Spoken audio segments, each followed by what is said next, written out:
Hello everyone, this is Nitpicking Nerd, and today I want to talk about the Treaty of Algeron between the Federation and the Romulans, which prohibited the Federation from developing a cloaking technology in exchange for what was implied to be a long-term truce with the Romulans. And we know from other episodes it was said that the Romulans were not attacking Federation assets for about 50 years, and it was stated in the episode Pegasus that it was all thanks to this treaty, which, quote, kept the peace for 50 years, which Starfleet basically violated by secretly developing a cloaking technology despite of the treaty.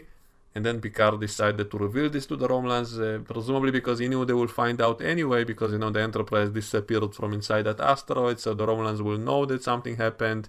And so he probably thought it's best to let them know officially and to let them know that it was some rogue elements in Starfleet that did this and not Starfleet as a whole.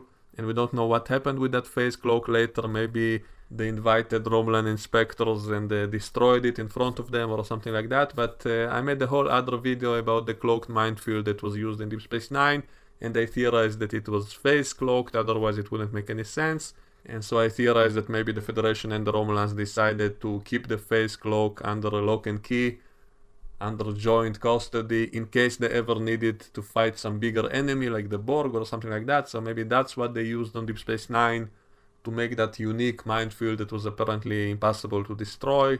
But what I want to discuss in this video is why did the Federation agree to the original Treaty of Algeron in the first place? It seems to be very one-sided. It seems to be as if Starfleet agreed to tie its own hands behind the back and not to develop such a vital area of defense, to have a cloaking device which would have been useful not just against the Romulans but against many other hostile powers all around the Federation, and many of them are still unknown, so they never knew what kind of other threat will come next. And so why not have all possible ways to defend against the unknown? And so that never made much sense to me. Why would Starfleet even agree to sign such a treaty? And that kind of made me almost side with Admiral Pressman, who decided to secretly develop a cloaking device anyway, and even a more powerful cloak than anyone else. And so I kind of tend to side with the Admiral because it seems more logical. Why wouldn't you want to have all possible ways of defense, especially after they knew about the Borg and other threats which are much bigger than the Romulans? So why worry about what the Romulans will say when you have to face possible extinction by much more powerful empires in the galaxy? And so it always annoyed me a little bit about why did the Federation even agree to this. And the only thing I kind of like about this idea is that at least it explains why Starfleet didn't have cloaks until this time, because it always kind of bothered me before that. How come they couldn't invent a cloaking device if even the Klingons can do that? And Starfleet was always shown as if they're the best scientists in the galaxy. They're the ones most eager to explore the galaxy and to find out all the scientific mysteries and all of that, and so they are so keen on science, and yet they cannot develop a cloaking technology. And so I always kind of wondered how come Starfleet doesn't have cloaking technology, and that episode at least explained that away. It explained that that was by choice, that Starfleet simply chose not to develop it and to maintain some kind of peace with the Romulans instead. But we don't really have enough information about what exactly did Starfleet get in return, because it's basically giving up something so powerful in exchange for what? Just empty promises, just because the Romulans said we will be nice if you do that? And how can you even trust the Romulan politics when it was stated in Star Trek Nemesis that very often on Romulus there's a coup and there's a new government that comes into power, and it was implied to happen very often. And so if that's the case, how can you make any kind of dealings with such a government which is unstable? Why would that government keep its promises? So why bet on that? And it was also said in season 1 of TNG that the Romulans basically sealed off their own empire, and there is no information about what's going on in their own territory. So what kind of promise they could have possibly made to make Starfleet give up developing such an important technology? And what exactly did the Romulans give up, except just promising that they'll be nice from now on, which they weren't, because the way they acted when Picard met them for the first time in season 1 of TNG, they were basically making threats and all of that. So shouldn't he have said, wait a second, why are you being so hostile? What about the Treaty of Algeron and all of that? So he didn't say that.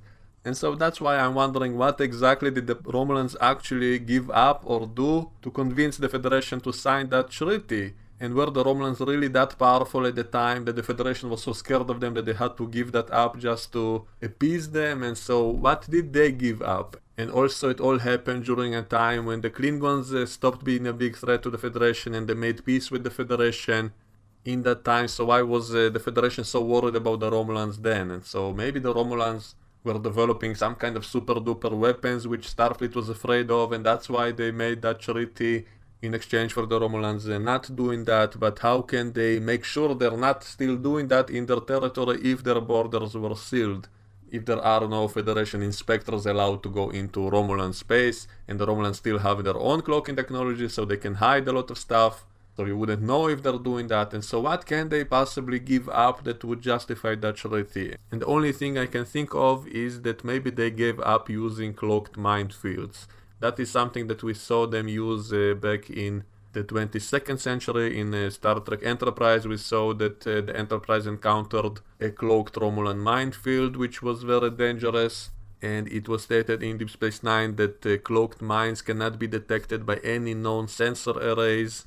So maybe the Romulans were going all over the galaxy mining everything around the Federation space, and so the Federation had no way to deal with that, and they were constantly losing ships, and the situation might have been so bad that the Federation would have been forced to just go to war with the Romulans to stop it, because they had no other way to prevent them from constantly doing that. And the Romulans might have been surrounding the whole Federation space with minefields, and the Federation had no countermeasure. So it was either going to be a total war against the Romulans again, or stopping it with negotiations. And so maybe the Federation decided to avoid going to war against the Romulans, who were still very powerful, especially with all of that technology.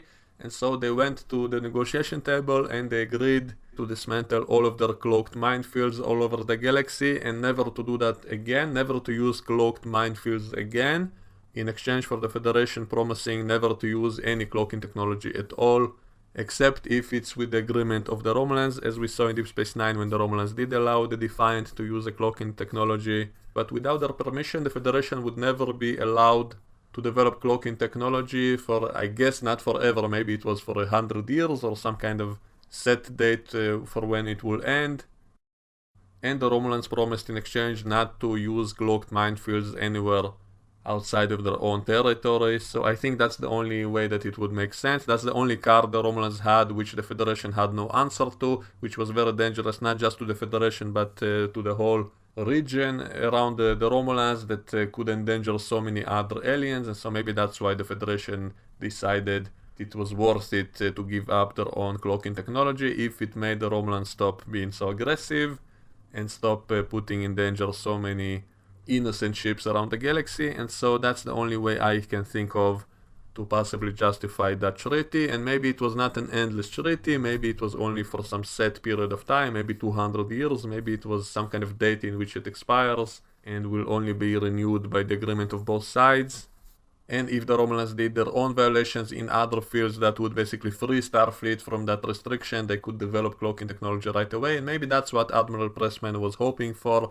Maybe he never planned to reveal it until that happens, that only in the day in which the Romulans would violate the treaty, or would start a war, or would start their aggression, or start putting minefields again, then he would pretend as if Starfleet is quickly developing its own cloaking technology in response, and then would unveil this new cloak as if it was quickly developed, even though in reality it took some decades in which he secretly did that.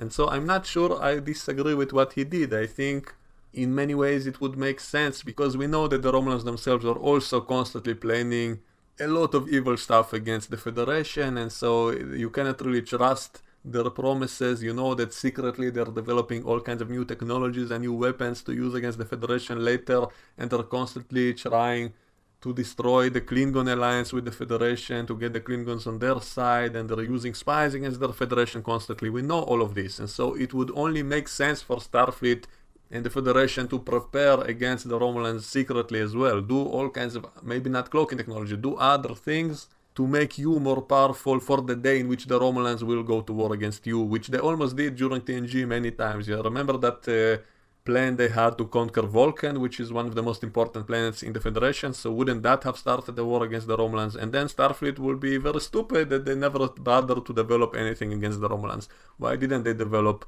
their own cloaking technology? because the Romulans obviously were planning to betray the Federation and to start a war anyway, and so the Federation would have been caught with its pants down. And so that's why I kind of tend to agree with Admiral Pressman, who wanted to be ready for that day, which will no doubt come sooner or later. And all of these issues is part of what I like about Deep Space Nine, which were not afraid to show that darker side of the Federation, that the Federation was not as innocent and as naive as was often shown in TNG, that actually secretly they were doing a lot of sneaky stuff as well.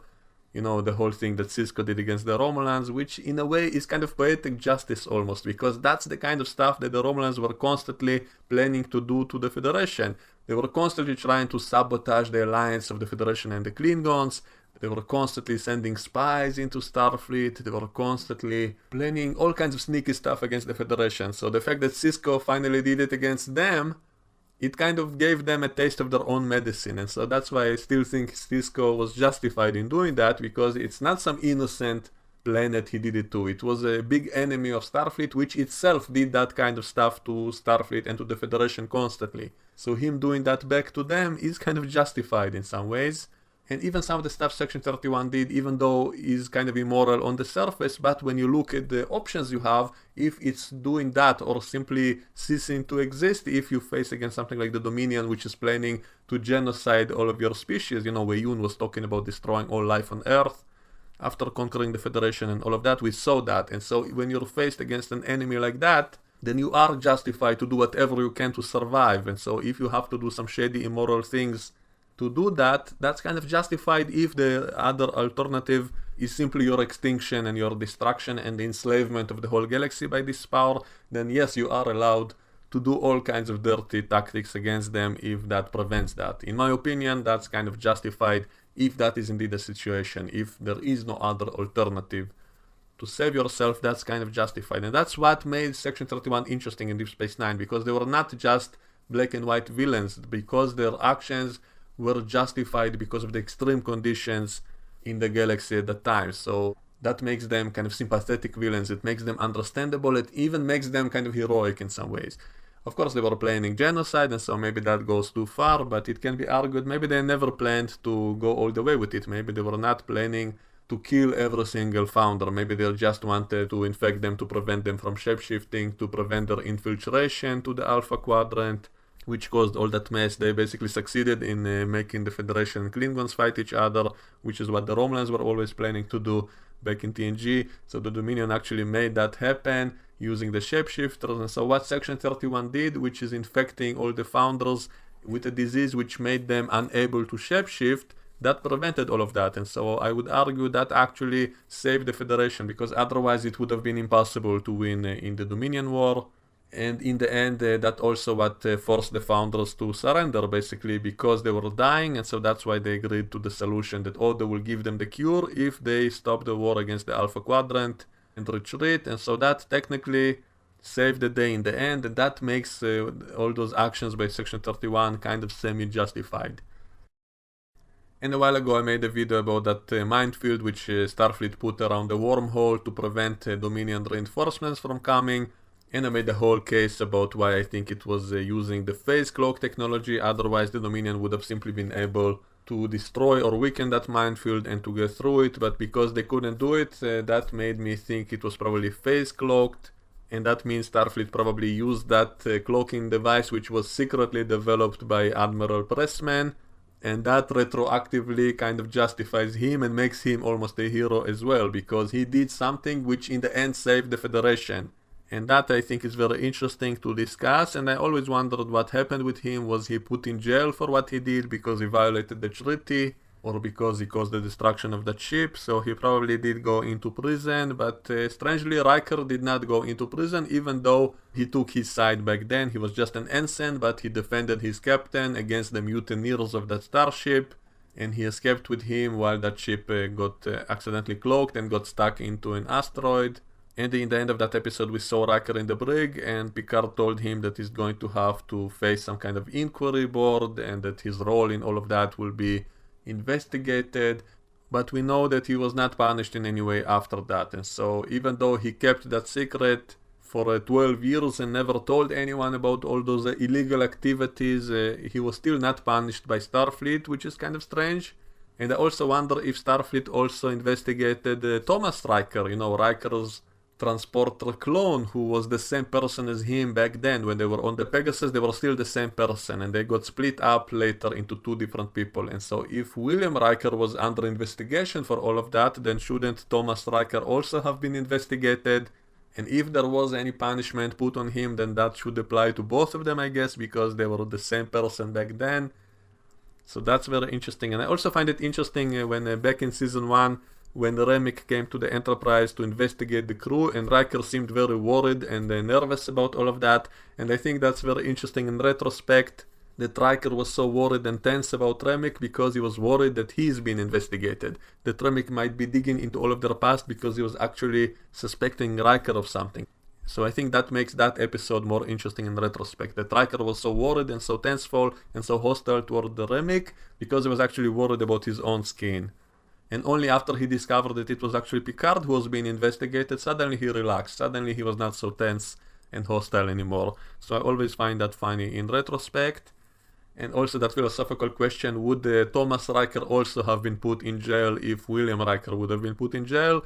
Because they were the same person back then that punishment should apply to both of them. But since we never saw him getting any real punishment, that makes Thomas Riker also innocent the same way. And I wonder, maybe Starfleet did investigate both of them. Maybe Thomas was also suddenly called into the briefing and suddenly was confronted with all of that and had to confess about that. And maybe that's what pushed him out of Starfleet.